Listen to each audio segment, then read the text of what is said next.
Hello नमस्कार दोस्तों, मैं आपका दोस्त एक बार फिर से आपके लिए बहुत ही इंपॉर्टेंट क्लास लेके आया हूँ दोस्तों आज की क्लास है पाचन तंत्र यानी डाइजेस्टिव सिस्टम। एक क्लास हो चुकी है कोशिका की यानी सेल की, जिसके 100 प्रश्न हो चुके हैं। ये क्लास नंबर 2 है जिसमें हम फिर से 100 प्रश्नों को अच्छे से डिस्कस करेंगे दोस्तों। अगर आप मुझे 10 मिनट देंगे तो 10 मिनट में आपको जो पाचन तंत्र है वो पूरा समझ में आ जाएगा। जो डाइजेस्टिव सिस्टम है मात्र 10 मिनट में आप अपने 10 मिनट दें। और दोस्तों क्लास को अंत तक देखें क्योंकि इसमें भी हमने कितने 100 प्रश्नों को डिस्कस करेंगे। कितने 100 को, ये 100 प्रश्न हैं यहाँ तक। और दोस्तों अगर अभी तक अपने चैनल को सब्सक्राइब नहीं किया है तो चैनल को सब्सक्राइब कर लें, बेल आइकन को दबा लें, जिससे कि आपको समय समय पर नोटिफिकेशन मिलता रहे। चलिए पहले प्रश्न की ओर चलते हैं। जैसे कि पहला प्रश्न है कि पाचन क्रिया का प्रारंभ शरीर में किस अंग से होता है। तो आपको बता दूं जो पाचन है, पाचन तो मुख से ही प्रारंभ हो जाता है। कहाँ से? मुख से। लेकिन मुख में क्या है, लगभग जो माउथ है यहाँ पे हम थोड़ा समझते हैं। जैसे ये कोई रोटी है, क्या है? रोटी यानी फूड है। इसको सबसे पहले कहाँ लेंगे? मुंह में। तो मुंह में जो कार्बोहाइड्रेट होता है उसका 30% पाचन कहाँ हो जाता है? मुंह में ही हो जाता है। मुंह क्या है? Buccal cavity. बकल कैविटी में 3 चीज़ें होती हैं। 3 चीज़ क्या क्या होती हैं? एक जीभ होती है, दूसरी दांत होते हैं, तीसरी 3 लार ग्रंथियाँ होती हैं। लार ग्रंथियाँ कौन सी? एक पैरोटिक, एक सबमेंडिबल और एक सबलिंगुअल। जो सबसे बड़ी होती है वो होती है पैरोटिक ग्लैंड। कौन सी होती है दोस्तों? पैरोटिक। और उसी में सूजन आने के कारण गलसुआ हो जाता है। जब वो सूज जाती है तो उस रोग को बोलते हैं गलसुआ। आपके गलसुआ निकला होगा, ये भी प्रश्न पूछा जाता है। उसके बाद होती है सबमेंडिबल, उसके बाद होती है सबलिंगुअल। ये बड़ी से छोटी का क्रम है। उसके बाद होती है फेरिंग्स। फेरिंग्स एक कॉमन पाइप होती है, इसमें फूड भी जाता है और एयर भी जाती है। उसके बाद जैसे ये है फेरिंग्स है, फेरिंग्स से 2 पाइप निकली होती हैं इस प्रकार। ठीक है। जो आगे वाली होती है इसमें एयर जाती है, जो पीछे वाली होती है इसमें फूड जाता है। और यहाँ पे होता है एक एपिग्लोटिक, जो ढक्कन होता है यहीं पे होता है एपिग्लोटिक। ईसोफेगस के बाद भोजन कहाँ जाता है? छोटी आंत में। कहाँ? सॉरी, स्टोमच में जाता है यानी आमाशय में। और जो ईसोफेगस है इसमें किसी का पाचन नहीं होता है। ठीक है, ये एक नली है। स्टोमच में पहुंच जाता है, स्टोमच में एससीएल होता है। क्या होता है? एससीएल। और एंजाइम होते हैं जैसे प्रोरेनिन हो गया, पेप्सिन हो गया, ये होते हैं जो भोजन को यानी प्रोटीन को पचाने में सहायक होते हैं। और उसके बाद भोजन कहाँ जाता है? वो जाता है छोटी आंत के पहले हिस्से में। किसमें? डेडूनम में। छोटी आंत के 3 हिस्से हैं, एक डेडूनम, दूसरा जेजूनम, तीसरा इलियम। तो सबसे पहले कहाँ जाता है? डेडूनम में। डेडूनम में क्या है कि लीवर से जो बाइल जूस आता है वो मिल जाता है। और पेनक्रियास यानी अग्नाशय से क्या आता है? अग्नाशय रस, ये मिल जाता है। उसके बाद जेजूनम में कोई पाचन नहीं होता है। फिर इलियम में जो छोटी आंत के कुछ ग्रंथि होती हैं उससे जो रस निकलता है वो। उसके बाद भोजन छोटी आंत के बाद पहुंच जाता है कहाँ? बड़ी आंत में। बड़ी आंत में क्या होता है? किसी भी चीज़ का भोजन का पाचन नहीं होता है, यहाँ पे ओनली जो पानी है पानी का एब्जॉर्प्शन होता है। उसके बाद भोजन कहाँ पहुंच जाता है? रेक्टम में। रेक्टम के बाद कहाँ पहुंच जाता है? एनस में। तो इस छोटी सी प्रक्रिया रहती है। माउथ में कितना? मात्र 30%, कितना? 30% का पाचन होता है। आगे बात करें कि लार में कौन सा एंजाइम पाया जाता है, तो कौन सा पाया जाता है? एमाइलेज। भोजन को ग्रास नली में धकेलने की प्रक्रिया क्या कहलाती है? क्रमाकुचन। इसको समझते हैं हम, इसको समझे क्रमाकुचन। क्रमाकुचन गति वैसे तो हमारे पूरे उसमें होती है। किसमें? पूरे हमारी जो पाचन नली है उसमें। लेकिन वो कैसी होती है उसको समझते हैं। मान लो आप हैं, अगर आप कैसे खड़े हैं, भोजन खाएंगे तो भोजन कहाँ जाएगा? भोजन फिर भी नीचे जाएगा। अगर आप लेट जाएं, लेट के भोजन खाएंगे फिर भी भोजन कहाँ जाएगा? नीचे जाएगा। अगर आप उल्टे हो जाएं यानी सिर नीचे पैर ऊपर, फिर भी भोजन कहाँ जाएगा? वो जाएगा नीचे ही, यानी आपके पेट में ही जाएगा। उसी गति को क्या बोलते हैं हम? क्रमाकुचन गति बोलते हैं। इसमें क्या है, जो मांसपेशियाँ होती हैं, मांसपेशियाँ हमारी सिकुड़ती जाती हैं। जैसे ये हमारी मांसपेशी है, यानी ये हमारी एक नली है। तो नली कैसी रहती? ये इस प्रकार। ठीक है, यानी ये आगे से सक्रिय हो जाती है जिससे कि भोजन पीछे ना लौटे, ये कैसे आगे ही जाए। तो इसका आंसर क्या हो जाएगा? क्रमाकुचन गति। अगला प्रश्न है कि पेट में कौन सा अम्ल पाया जाता है? पेट में, पेट कहाँ है? ये है। इसके पेट की बात करें, ये है पेट। क्या है? पेट। ठीक है, पेट है। इसमें क्या पाया जाता है? HCl, HCl पाया जाता है। इसकी फुल फॉर्म है हाइड्रोक्लोरिक अम्ल। जो इसका पीएच मान होता है वो 1.2 से लेकर 2 के बीच में, यानी इसका पीएच मान कैसा? बहुत अम्लीय रहता है। इसका काम क्या है? जो मान लो ये है भोजन, भोजन के कुछ जो बैक्टीरिया वायरस होते हैं वो तो कुछ तो यहीं पे मर जाते हैं मुंह में ही। उसके बाद कुछ अगर नहीं मर पाए तो अगर वो यहाँ पेट में पहुँच जाएंगे तो ये खुद मार देगा HCl, इतना खतरनाक होता है। और दूसरा काम क्या है, जो अनएक्टिव एंजाइम है उनको एक्टिव करना। कैसे? अनएक्टिव को एक्टिव करना, जैसे कि पेप्सिन हो गया और प्रोरेनिन हो गया, ये कैसे एक्टिव, इनको कैसा करते हैं अनएक्टिव है, इनको क्या करते हैं एक्टिव। तो ये कहाँ पाया जाता है? आमाशय में, ठीक है, स्टोमच में। पेप्सिन एंजाइम का काम क्या है? ये प्रोटीन को पचाता है। ये प्रोटीन को किस में? पेप्टोन या पेप्टाइड में बदल देता है। छोटी आंत में भोजन का अधिकांश पाचन कहाँ होता है? गृहिणी यानी डेडुनम में। कहाँ होता है दोस्तों? डेडुनम में। डेडुनम, जेजुनम और इलियम। तो डेडुनम में अधिकांश पाचन होता है, जेजुनम में कुछ पाचन नहीं होता है, जो पाचन हो चुका है उसका थोड़ा बहुत एब्जॉर्प्शन हो जाता है। इलियम में पूर्ण पाचन भी होता है और एब्जॉर्प्शन भी होता है। पित्तरस, बाइल जूस कहाँ बनता है? पित्तरस कहाँ बनता है? वो बनता है यकृत, ये है हमारा लीवर। लीवर में क्या बनता है? Bile juice. अब इसमें एक दो काम और समझते हैं लीवर के। जैसे लीवर है, जो प्रोटीन आपने खाया था, प्रोटीन लास्ट में टूट कर क्या बन जाएगा? Amino acid. तो नाइट्रोजन वेस्ट जो पदार्थ होते हैं वो इसमें जाएंगे। तो ये आगे जो नाइट्रोजन वेस्ट जैसे कि अमोनिया हो गए, वो आगे किस में चेंज हो जाएगा? वो हो जाएगा दोस्तों किस में? वो हो जाएगा यूरिया में। यूरिया में आगे चलकर चेंज हो जाएगा। तो ये लीवर से सबसे बड़ा काम यही है, ठीक है। और दूसरा, ये इमल्सिफिकेशन करता है। इमल्सिफिकेशन किसका करता है? लीवर। ये करता है जो फैट होता है उसका। मान लो ये क्या है हमारा? फैट है। तो फैट, इसके ऊपर ये क्या आ जाएंगे? जैसे ये वाइल जूस है, जैसे ये है ऊपर वाइल जूस, तो इस प्रकार वाइल जूस आ जाएंगे। तो इमल्सिफिकेशन की प्रक्रिया में क्या होगा? जो ये वाला है बड़ा वाला, ये छोटे छोटे में कन्वर्ट हो जाएगा, ऐसे ये छोटे छोटे ड्रॉपों में टूट जाएगा। यही होता है इमल्सिफिकेशन, ठीक है दोस्तों। आगे बात करते हैं, पित्तरस कहाँ जमा होता है? पित्तरस बना कहाँ? लीवर में। जमा कहाँ होगा? गाल ब्लैडर यानी पित्ताशय में। इसका आंसर ये हो जाएगा। ये है हमारा गाल ब्लैडर। जब इसमें जैसे पथरी हो जाए तो वो हम उसका कोई इलाज नहीं है, तो उस समय हम क्या करते हैं? पूरे जो गाल ब्लैडर है उसको ही निकलवा देते हैं। पूरे शरीर का एकमात्र ऐसा अंग है जिसको निकलवाने से कोई यानी दिक्कत नहीं होती है। वसा का पाचन कौन करता है? लाइपेज। आगे, कार्बोहाइड्रेट का पाचन कौन सा एंजाइम करता है? एमाइलेज। छोटी आंत की लंबाई कितनी होती? 6 से 7 मीटर। यह है छोटी आंत। छोटी आंत के 3 भाग हैं, एक है डेडुनम, दूसरा है जेजुनम और तीसरा है इलियम, ठीक है। तो कहाँ से कहाँ तक? यानी यहाँ से यहाँ तक क्या है? डेडुनम। यहाँ से यहाँ तक क्या है? जेजुनम। यहाँ से यहाँ तक क्या है? जेजुनम। फिर उसके बाद ये आ जाती है बड़ी आंत। और बड़ी आंत का मुख्य कार्य क्या है? पानी और खनिजों का अवशोषण करना। अपेंडिक्स के संग अंग ये है अपेंडिक्स। ये क्या है? अपेंडिक्स। अपेंडिक्स का काम है सेल्यूलोज का पचाना। क्या काम है? सेल्यूलोज का पचाना। तो हम सेल्यूलोज तो खाते नहीं हैं, पहले खाते थे, ठीक है। अभी ये किसका? ये जो जानवर होते हैं शाकाहारी जानवर, उनका सबसे मुख्य अंग है। जैसे भैंस हो गई, उसमें ये सबसे, हमारे पास क्या है? ये अवशेषीय अंग है जिसका हमारे शरीर में कोई काम नहीं है। तो इसको हम क्या, जैसे इसमें कभी कभार जो भोजन पस जाता है उस वजह से इसमें इन्फेक्शन हो जाता है। इन्फेक्शन होने की वजह से ये फूलने लगता है। अगर हम इसको ना निकलवाएं तो हमारी मृत्यु भी हो सकती है। इस वजह से हम इसको कटवा देते हैं, जिससे कि हमारे शरीर में कोई प्रॉब्लम नहीं होती, क्योंकि यह एक अवशेषीय अंग है, ठीक है। तो ये क्या है? अपेंडिक्स। अपेंडिक्स किस अंग में पाया जाता है? बड़ी आंत। बड़ी आंत के पहले ही हिस्से में पाया जाता है। मलाशय का काम क्या है? मल को अस्थायी रूप से संग्रहित करना। स्थायी नहीं, अस्थायी, क्योंकि उसको निकालना भी पड़ता है। रेक्टम, ठीक है, ये है रेक्टम। रेक्टम में इसमें मल थोड़ा स्टोर हो जाएगा, फिर उसके बाद एनस के द्वारा बाहर निकल जाएगा। ये है अपेंडिक्स। ये है छोटी आंत, ये है बड़ी आंत, उसके बाद ये है स्टमच, ये है पैनक्रियास यानी अग्नाशय, ये है गाल ब्लैडर, ये है लीवर, ये है ईसोफेगस, ठीक है, ये है माउथ, ये है सलेवरी ग्लैंड। आंतों में पाए जाने वाले लाभदायक बैक्टीरिया को क्या कहा जाता है? वो कहा जाता है गट फ्लोरा, ठीक है। आगे है, भोजन का पूर्ण पाचन कहाँ होता है? छोटी आंत में। वो भी छोटी आंत के कौन से 3 भाग हैं? डेडुनम, जेजुनम और इलियम। तो कहाँ होता है? इलियम में, और यहीं पे अवशोषण हो जाता है। भोजन के अवशोषण की प्रक्रिया कहाँ होती है? छोटी आंत में। छोटी आंत के कौन सी? थोड़ी बहुत, जैसे जेजुनम में भी होती है, उसके बाद इलियम में होती है। बिली कहाँ पाई जाती है? छोटी आंत। छोटी आंत के किस हिस्से में? इलियम वाले में।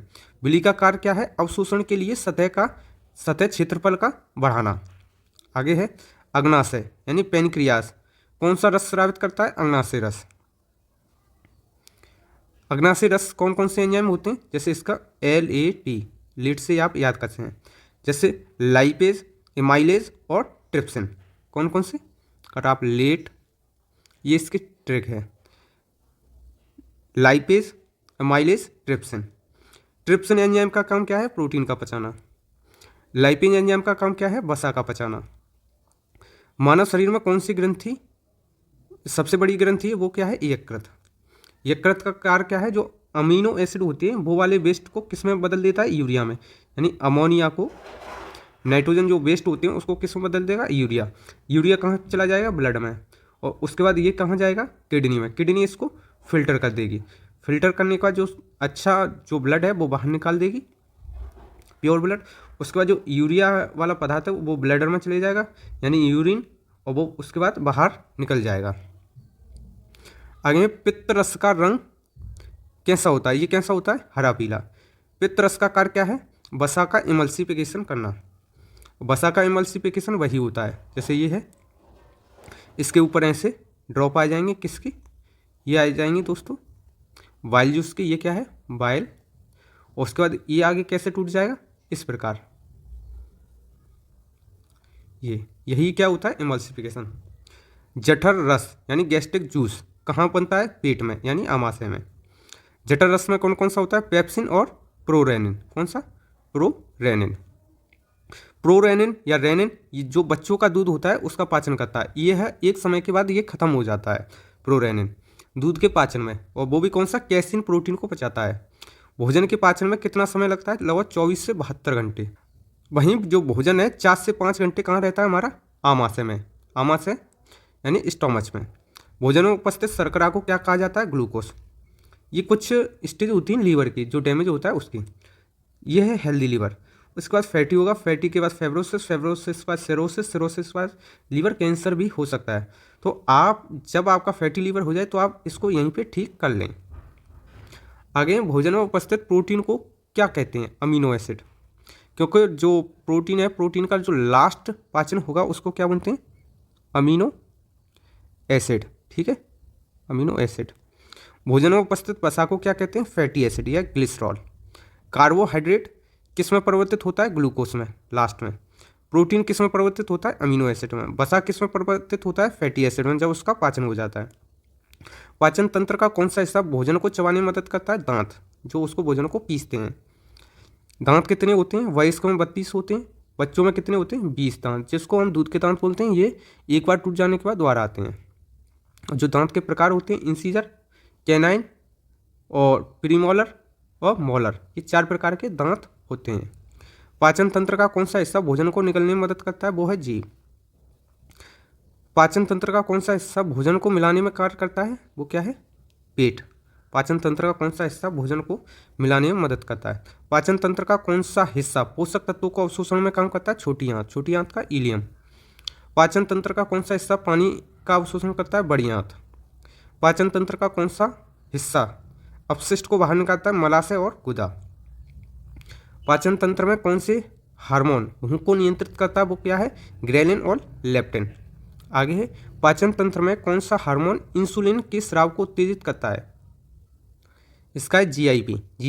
जो GIP है उसकी फुल फॉर्म होती है गैस्ट्रिक इनहिबिटरी और पेप्टाइड। आगे, पाचन तंत्र में कौन सा हार्मोन पित्ताशय को संकुचित करता है, वो है CCK यानी कोलेसिस्टोकाइनिन। आगे है कोलेसिस्टोकाइनिन। आगे, पाचन तंत्र में कौन सा हार्मोन पेट के स्राव को उत्तेजित करता है, वो कौन है, गैस्ट्रिन। आगे है, पाचन तंत्र में कौन सा हार्मोन अग्नाशय से जो स्राव को उत्तेजित करता है, वो है सिकेटिन। पाचन तंत्र का कौन सा हिस्सा भोजन को पीसने में मदद करता है, दांत। आगे है, पाचन तंत्र का कौन सा हिस्सा भोजन को गीला करने में मदद करता है, लार, जिससे कि निगलने में कोई परेशानी ना हो। ये यहाँ पे होती है फेरिंग्स, फेरिंग्स में एयर भी आती है और फूड भी आता है। और ये वाला पार्ट होता है, इसको बोलते हैं, ये है ईसोफेगस, ये है, इसको बोलते हैं ट्रैकिया, ये है यहाँ पे एपिग्लोटिक। आगे, पाचन तंत्र का कौन सा हिस्सा भोजन को चिकना करने में मदद करता है, वो है बलगम। आगे, पाचन तंत्र का कौन सा हिस्सा भोजन को पचाने में मदद करता है, वो क्या है, एंजाइम पचाने में मदद करते हैं। आगे, पाचन तंत्र का कौन सा हिस्सा पोषक तत्वों को रक्त में पहुंचाता है, वो क्या है, बिली। ये कहाँ पाई जाती है, छोटी आंत के इलियम भाग में। पाचन तंत्र का कौन सा अपशिष्ट अपशिष्ट को मल में बदलता है वो है बढ़ियात। ये होता है फैट का इमल्सिफिकेशन। जैसे ये है फैट, जैसे इस प्रकार ड्रॉप में, तो इस पे ये आ गया वाइल, उसके बाद ये क्या सा इस प्रकार ये टूट जाता है, यही वाला हिस्सा। तो ये क्या होता है, इमल्सिफिकेशन ऑफ फैट। आगे ये कौन करता है, वाइल। वाइल कहाँ से निकलता है, लीवर से। स्टोर कहाँ होता है, पित्ताशय में। पाचन तंत्र का कौन सा हिस्सा मल को बाहर निकालता है, वो है गुदा, एनस। पाचन तंत्र में कौन सा विटामिन वसा के अवशोषण में मदद करता है, विटामिन के। पाचन तंत्र में कौन सा खनिज अम्ल क्षार संतुलन बनाए रखता है, वो है सोडियम बाइकार्बोनेट। आगे है पाचन तंत्र में कौन सा खनिज मांसपेशियों के संकुचन में मदद करता है, वो है कैल्शियम। आगे है पाचन तंत्र में कौन सा खनिज लाल रक्त कोशिकाओं के निर्माण में मदद करता है, वो है आयरन। आगे बात करें पाचन तंत्र में कौन सा खनिज थायराइड हार्मोन्स के उत्पादन में मदद करता है, वो है आयोडीन। पाचन तंत्र में कौन सा खनिज एंजाइमों के कार्य में मदद करता है, वो क्या है, जिंक। आगे है पाचन तंत्र में कौन सा विटामिन कार्बोहाइड्रेट के चयापचय में मदद करता है, वो क्या है, थायमिन, विटामिन B1। कौन सा, विटामिन B1, थायमिन। पाचन तंत्र में कौन सा विटामिन प्रोटीन के चयापचय में मदद करता है, वो है पायरिडॉक्सिन, विटामिन B6। आगे है पाचन तंत्र में कौन सा विटामिन वसा के चयापचय में मदद करता है, विटामिन B2, राइबोफ्लेविन। आगे है पाचन तंत्र में कौन सा विटामिन DNA के संश्लेषण में मदद करता है, विटामिन B9, फॉलिक एसिड। आगे पाचन तंत्र में कौन सा विटामिन RBC के निर्माण में मदद करता है, विटामिन B12, कोवोलिन। पाचन तंत्र में कौन सा विटामिन पितरक्षा प्रणाली को मजबूत करता है, वो है विटामिन C। पाचन तंत्र का कौन सा विटामिन कैल्शियम के अवशोषण में मदद करता है, विटामिन D। पाचन तंत्र में कौन सा विटामिन एंटीऑक्सीडेंट के रूप में कार्य करता है, विटामिन E। पाचन तंत्र में कौन सा विटामिन रक्त के थक्के जमने में मदद करता है, विटामिन K। पाचन तंत्र में कौन सा खनिज हड्डियों और दांतों को मजबूत बनाता है, कैल्शियम। आगे पाचन तंत्र में कौन सा खनिज तंत्र के कार्य में मदद करता है, वो क्या है, पोटेशियम। आगे पाचन तंत्र में कौन सा खनिज रक्तचाप को नियंत्रित करता है, वो है सोडियम।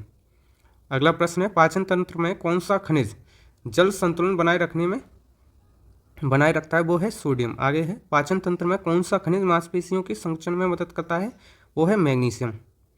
आगे पाचन तंत्र में कौन सा खनिज प्रोटीन संश्लेषण में मदद करता है, वो है जिंक। आगे बात करें पाचन तंत्र में कौन सा खनिज थायराइड हार्मोन्स के उत्पादन में मदद करता है, वो है आयोडीन। आगे है पाचन तंत्र में कौन सा खनिज रक्त शर्करा को स्तर को नियंत्रित करता है, वो है क्रोमियम। आगे पाचन तंत्र में कौन सा खनिज एंटीऑक्सीडेंट के रूप में कार्य करता है, सेलेनियम। आगे पाचन तंत्र में कौन सा खनिज कोलेस्ट्रॉल के स्तर को कम करता है, वो है तांबा। आगे है पाचन तंत्र में कौन सा खनिज एंजाइम के कार्य में मदद करता है, वो है मैंगनीज। आगे है पाचन तंत्र में कौन सा एंजाइम स्टार्च को माल्टोज में परिवर्तित करता है, वो है एमाइलेज। अगला है पाचन तंत्र में कौन सा एंजाइम माल्टोज को ग्लूकोज में परिवर्तित करता है, वो है माल्टेज। आगे बात करें पाचन तंत्र में कौन सा एंजाइम सुक्रोज को ग्लूकोज को और फैक्टोज में परिवर्तित करता है, वो है सुक्रेज। पाचन तंत्र में कौन सा एंजाइम लैक्टोज को ग्लूकोज और गैलेक्टोज में परिवर्तित करता है, वो है लैक्टेज। आगे पाचन तंत्र में कौन सा एंजाइम प्रोटीन को पेप्टाइड्स में परिवर्तित करता है, वो है पेप्सिन। आगे पाचन तंत्र में कौन सा एंजाइम पेप्टाइड्स को अमीनो एसिड में परिवर्तित करता है, वो है पेप्टेज। आगे पाचन तंत्र में कौन सा एंजाइम वसा को फैटी एसिड और ग्लिसरॉल में परिवर्तित करता है, वो है लाइपेज। आगे है पाचन तंत्र में कौन सा एंजाइम न्यूक्लिक एसिड को न्यूक्लियोटाइड में परिवर्तित करता है, वो है न्यूक्लियेज।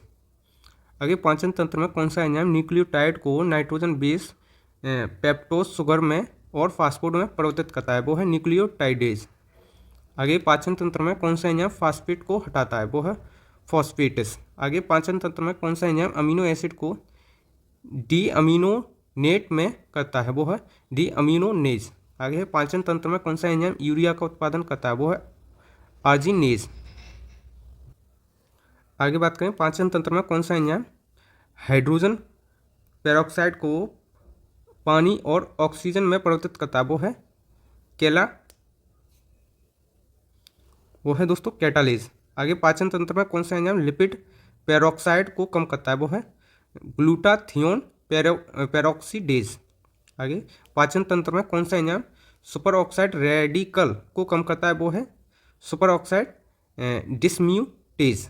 आगे पाचन तंत्र में कौन सा एंजाइम नाइट्रिक ऑक्साइड का उत्पादन करता है, वो नाइट्रिक ऑक्साइड सिंथेस। आगे दोस्तों पाचन तंत्र में कौन सा एंजाइम कोलेस्ट्रॉल को पित्त एसिड में परिवर्तित करता है, वो है कोलेस्ट्रॉल 7।